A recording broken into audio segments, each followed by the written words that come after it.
Only she knows what happened to her while she was on her own. See, that's the... that makes me really want to play a DLC based around her experiences. And Joseph Oda. Joseph is competent and by the books, a reliable detective. He is considerate of others, but hard on himself. Once he's made up his mind, he sees things through to the end. His persistence often gets him into trouble, but he doesn't waver. Nurse Tatiana. Tatiana is a nurse in the locked ward at Beacon Mental Hospital. Seeing so many things that no one should ever have to see has left her emotionally dead and eventually taken an even greater toll. Well, that's lovely. Leslie Withers. Leslie has always compensated for his difficulty communicating by unconsciously emulating the thoughts of others. This characteristic is what Ruvik sought for his experiments in linking consciousness. Marcelo Jimenez. Marcelo was a doctor who performed clandestine experiments on the patients of Beacon Mental Hospital. Working in collusion with a foreign organization, the organization had him instated as head of the hospital, but he ultimately disappeared under mysterious circumstances. Laura Victoriano, Ruvik's beautiful, generous sister, the only one who understood him. In life, she preferred to wear red. See, I'm gonna have to assume that she's Spider Bitch. Oh, it's cool, her hair and shit moves. Like, I just assume that she's that fucking horrible monster. Let's see what it says about Ruvik or Ruben. Cut off from the outside world, Ruvik continued his research alone. I think I'm done after this. I had to do a lot of running around campus today. I had to fucking go all the way back from the front to the back to Matil for professor, and I had to fucking run for that professor over to the theater department to talk to the one of the communication professors, and I had to run all the way back for another class. I've been running all over the place all day, and I didn't sleep a whole lot last night. I think I'm going to be done for the night after this, but I'm going to check out these, and you're welcome to stay as I check them out. But I might play The Evil Within again tomorrow on harder difficulties if I can. Let's see. Cut off from the outside world, Ruvik continued his research alone until, one day, a fire broke out in his basement laboratory. His body was never found among the smoldering remains of his once proud mansion.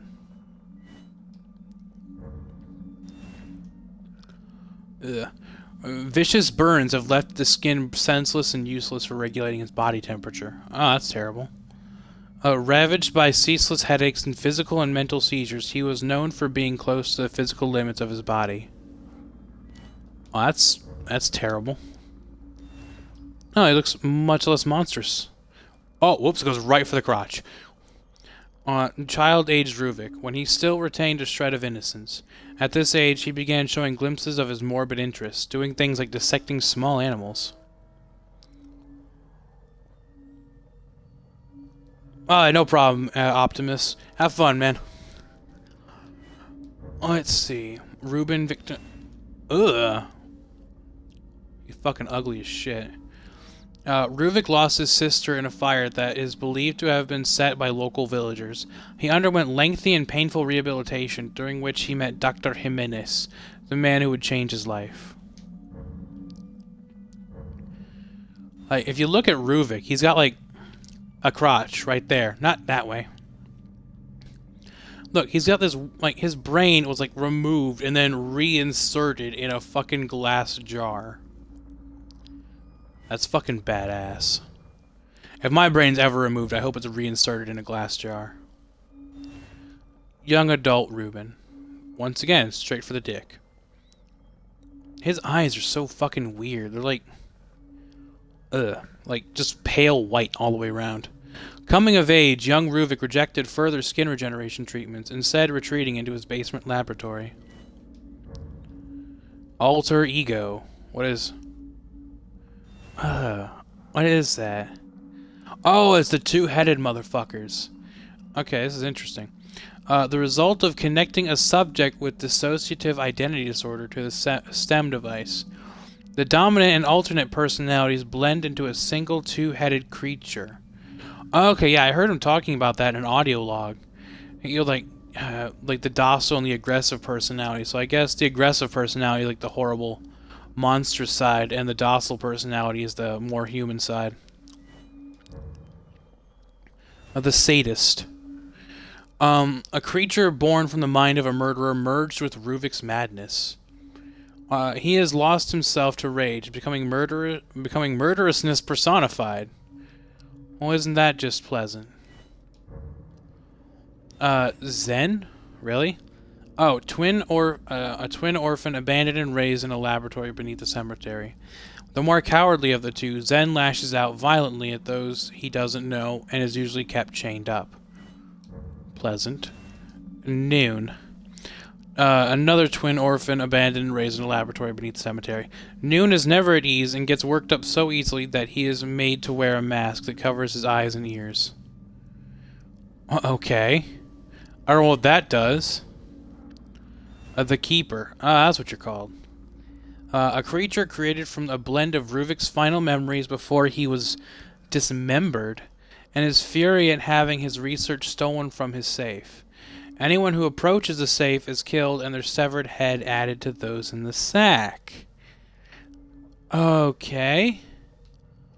Yeah, they talked about this. I had to do a safe puzzle for that. In the memory of Ruvik's mansion. I always suspected that's kind of what it was. But I couldn't figure out why it was a safe. I guess it's because he tried to keep his thoughts locked away, but it didn't work. Okay, let's look at trauma. A creature born from Ruvik's concept of death and rebirth, based upon his rejection of the religion his father forced upon him from an early age. See, I knew he had like the fucking like religious aspect to him. I said he was like demonic Jesus, and he was like bearing his fucking cross. That perversion of religion is always creepy. The Sentinel. Guardian of the Church. Bred in a cult laboratory beneath the cemetery, it was raised on sacrificial victims and craves human flesh. It's got like 2 heads. Look, where is it? How I move it around? See, it's got like a wolf head and it's got like another head. Laura as a creature. See, I knew it. A creature born from the memory of Laura's tragic death and Ruvik's own vengefulness. The thing is nearly immune to bullets, but reacts violently to open flames because she was burned to death and made extra... her hair moves. I hate her. Quell. A creature generated by Ruvik's desire to remain unseen by others. It changes color to blend in with its surrounding and uses its long tentacles to ensnare the unwary and slay them. Yeah, I got that firsthand. Shigo. Oh, Shigyo. Oh, it's the fucking monster in the water. An aquatic monster born when a subject drowned during testing, and their consciousness became lost within Ruvik's mental world. It dwells in the murky depths and attempts to pull under anyone who draws near. Lovely. Amalgam Alpha. I don't remember you. Oh, yeah, I do. I lied. The final consciousness of test subjects who died while connected to the stem, combined into one single horrific shape. It attacks anything that moves, attempting to flee from certain death. Okay. Heresy. Oh, it's you! A monster with massive insect-like legs. The creature is a test subject who completely lost his identity while connected to the stem and went on a rampage, devouring the consciousnesses of anyone he found. Amalgam. Oh, okay, you're the... Yeah, that's what I thought I fought. He was, Ruvik's final form. A creature that combines the anger and animosity of the victims of Ruvik's research and his own madness, growing larger as it absorbs the fear and hatred around it. Amalgam core. Ew. Buried deep within the creature's body, Ruvik is only vulnerable when it opens its head, exposing the core. Haunted. Group A. Oh, okay, they're called Haunted. Human test subjects connected to the stem and turned into creatures by synchronizing with Ruvik's consciousness. That's weird. Somehow, even people who couldn't be connected to STEM appear as monsters. Weird. Subjects retain a glimmer of their original consciousness, appearing as they did in life. However, having died in the real world, they have lost their true humanity. So they're like the last scarred imprints of their personalities before they died. It's kind of cool and creepy. I like this model list. It's really answering a lot of my background questions. Haunted attack normal humans on sight and attempt to devour their brains, perhaps in an effort to recover their lost memories. Though they are simple-minded, some of them use weapons and tools and become, in some individuals, appear to be driven by someone's commands. I guess Ruvik still has like some kind of hold over them. Some haunted, having a higher level of synchronization with Ruvik, wear strange masks or hoods. Birds, livestock, and other living creatures not turned into monsters are almost certainly the remnants of memories of subjects connected to the STEM. I was wondering about that, because like in the early part of the game, we were in a barn, and there was a pig, and he didn't give a shit. The knife. A survival knife found stuck into a dead body in the room beneath the hospital. Apart from a sneak kill, taking on monsters with this is suicide. That's pretty much how it is in every horror game when they give you a knife. A valuable weapon when in a tight spot facing a group of enemies. Lack of care can kill you just as easily as any monster. Yeah, I know. I kept killing myself with these things earlier. It was pissing me off. A handgun revolver. Carried by Officer Connolly. It doesn't appear to have been used very often. Perhaps there wasn't much opportunity. The shotgun. A shotgun designed over 100 years ago. It still performs today, but when discharged, the slide thrusts out the back of the receiver, often injuring operators who are not used to it. That's why I have the double-barrel shotgun from the Survival DLC, the Fighting Chance pack. This rifle has an unusual design and appears to be handmade. The scope's mount, hollow stock, and handling are rough, and the balance is bad. Oh, great. There was an automatic handgun? Oh, Joseph got it, motherfucker. The automatic handgun preferred by Joseph. Originally designed for the military, it is sturdy and reliable.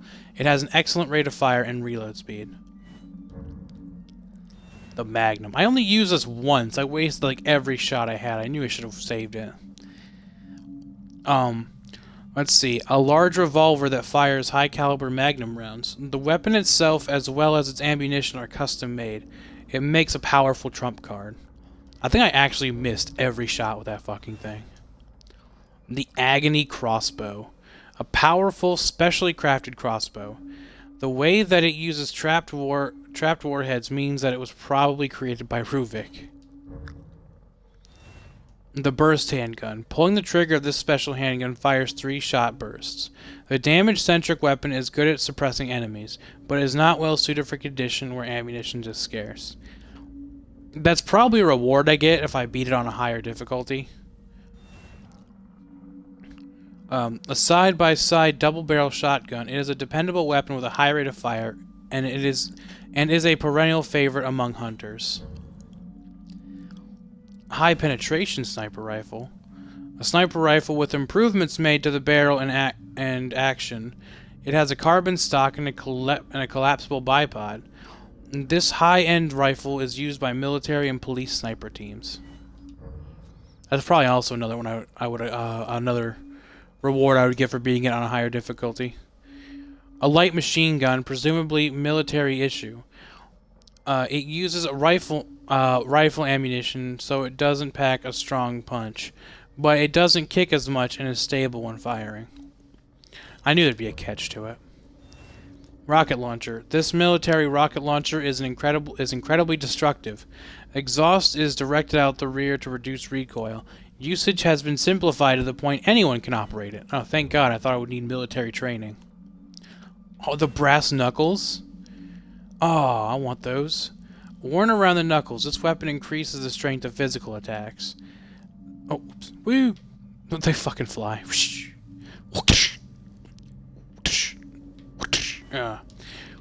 Okay. I think that's all I got. I think I'm gonna be done for the day. I might play this more tomorrow. But until then, thanks for watching. I had a really great time playing this game. And I'll see you guys next